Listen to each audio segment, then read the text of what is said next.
भारत में जब कोई चर्चित अपराध सामने आता है तो फेसबुक, व्हाट्सएप से लेकर सोशल मीडिया पर एक पोस्ट बड़ी तेजी से घुमाई जाती है जिसमें लिखा होता है भारत में भी हो सऊदी अरब जैसा कानून। लोग इस पोस्ट को पढ़ते हैं और वाह वाह करते हैं और कहते हैं, खासकर महिलाएं कहती है कि ऐसा ही कानून होना चाहिए।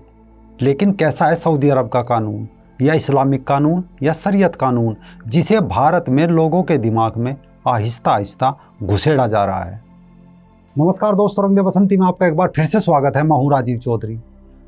सऊदी कानून अर्थात इस्लामिक कानून यानी शरीयत की मांग जब भी देश में उठती है तो हमें बड़ी खुशी होती है। हम भी चाहते हैं कि एक विशेष तबके के लिए यह कानून होना चाहिए, सिर्फ उनके लिए। बाकी के लिए तो संविधान है, बाकी तो संविधान का पालन करते हैं, उन्हें इस कानून की कोई ज़रूरत नहीं है। अब सवाल है कि ये सिर्फ मजहबी लोगों के लिए क्यों होना चाहिए। अगर मुसलमानों की बात करें तो अगस्त 2020 की एक रिपोर्ट कहती है कि देश की आबादी में इस समुदाय का हिस्सा 14.2% है, लेकिन जेल में बंद दोषियों में से 16.6% मुस्लिम है, वहीं विचाराधीन कैदियों में से 18.7% मुसलमान हैं। अब यहाँ से आगे बढ़े, इनके लिए शरीयत क्यों चाहिए। हाल ही में इराक में 21 आतंकियों और हत्यारों को सामूहिक तौर पर फांसी पर लटका दिया गया। ये लोग इराक के उत्तरी शहर तल अफर में हुए 2 आत्मघाती हमलों में शामिल थे।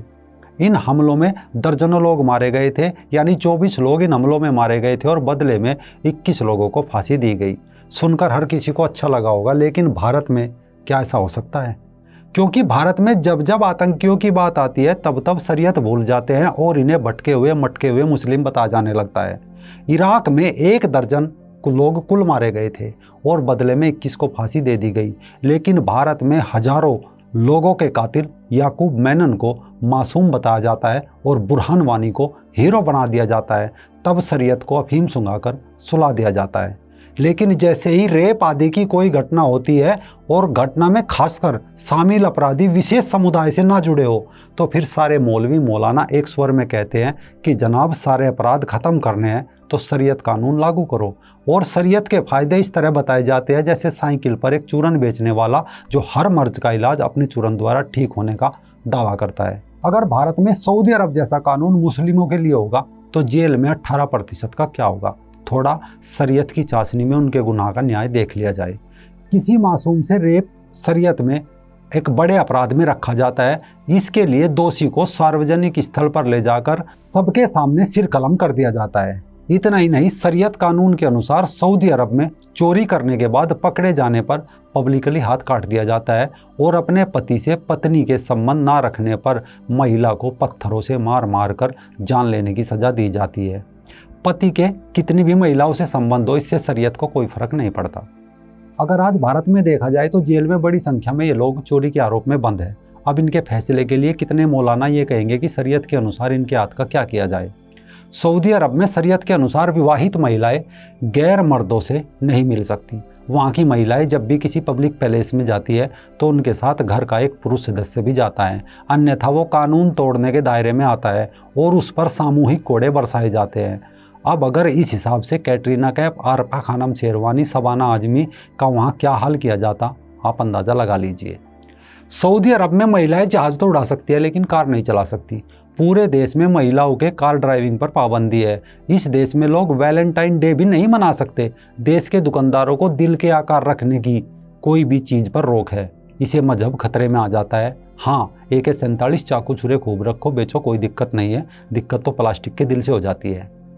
खैर, शरीयत कानून के अनुसार स्त्रियों द्वारा पुरुषों का अपमान करने पर 70 से 100 कोड़े मारने की सजा दी जाती है। अब आरफा खानम और महबूबा मुफ्ती तो हर रोज प्रधानमंत्री को कोसती है। इनका शरीयत की चाशनी के अनुसार क्या किया जाए। इसके अलावा सऊदी अरब में पिछले दिनों राष्ट्रद्रोह के एक मामले में 37 लोगों का एक साथ सिर कलम कर देने की खबर आई थी।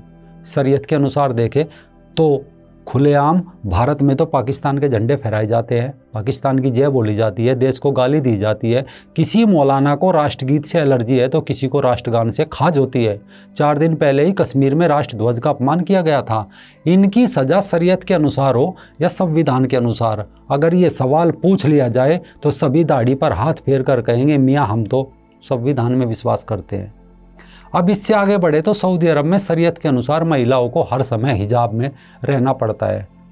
यहाँ की महिलाएं अगर घर से बाहर निकलती है तो शरीर से केवल उनकी आंख और हाथ दिखना चाहिए, यानी ये भी शानदार कानून है। इस हिसाब से अभिनेत्री हुमा कुरैशी, सोहा अली खान, फातिमा सना शेख, आयशा टाकिया, दिया मिर्जा, इनका क्या होगा? ये तो भारत में सिर्फ बुर्का डांस ही करेगी। अब बात करते हैं रेप जैसे जघन्य अपराध की, जिसे लेकर यहाँ ये पोस्ट वायरल की जाती है। असल में शरीयत के अनुसार जब किसी महिला का रेप होता है तो दोषी को तब तक सजा नहीं मिलती जब तक कि केस के 4 गवाह ना हो, यानी महिला को 4 पुरुष गवाह चाहिए जो ये कहे कि हाँ हमने रेप होते हुए देखा है। अब ये भी हास्यास्पद कानून है ना। जब ऐसा होता होगा तो कोई काजी मौलाना क्या ये नहीं पूछता होगा कि जब आप वहाँ मौजूद थे तो आपने रोका क्यों नहीं? इसके अलावा शरीयत के अनुसार सऊदी अरब में ड्रग स्मगलिंग करने वाले को सरेआम सिर काट देने की सजा होती है। अब भारत में तो हाजी मस्तान से लेकर दाऊद इब्राहिम हो, अबू सलेम हो, करीम लाला से लेकर छोटे बड़े 80% के करीब ड्रग सप्लायर, स्मगलर मजहबी लोग ही पकड़े जाते हैं। तो इनका क्या किया जाए? लेकिन सबके लिए इन्हें शरीयत नहीं चाहिए। शरीयत चाहिए सिर्फ मजे के लिए। 3 तलाक, हलाला, मुता, निकाह के लिए चाहिए। सभी को याद होगा उत्तर प्रदेश के मुजफ्फरनगर में ससुर द्वारा अपनी पुत्रवधू इमराना का बलात्कार केस।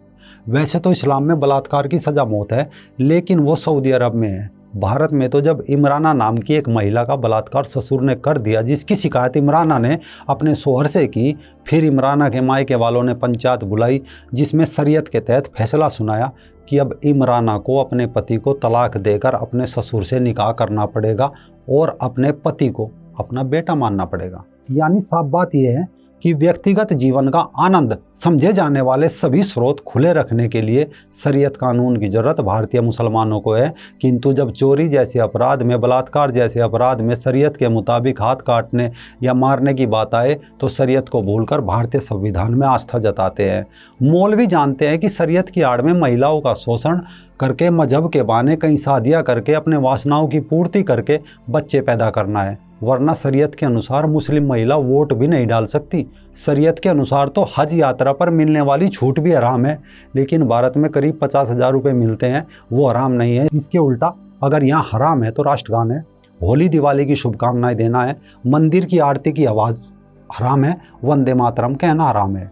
खैर हमारी मजहब विशेष से कोई ईर्ष्या द्वेष नहीं, बस कहने का अर्थ इतना है, या तो सरकार समान कानून संहिता लाए, सिविल कोड लागू करे, या फिर इनके लिए सऊदी वाला पूरा शरीयत कानून लागू करे ताकि इन्हें सज़ा भी उसी हिसाब से दी जा सके जैसे इराक में दी गई है।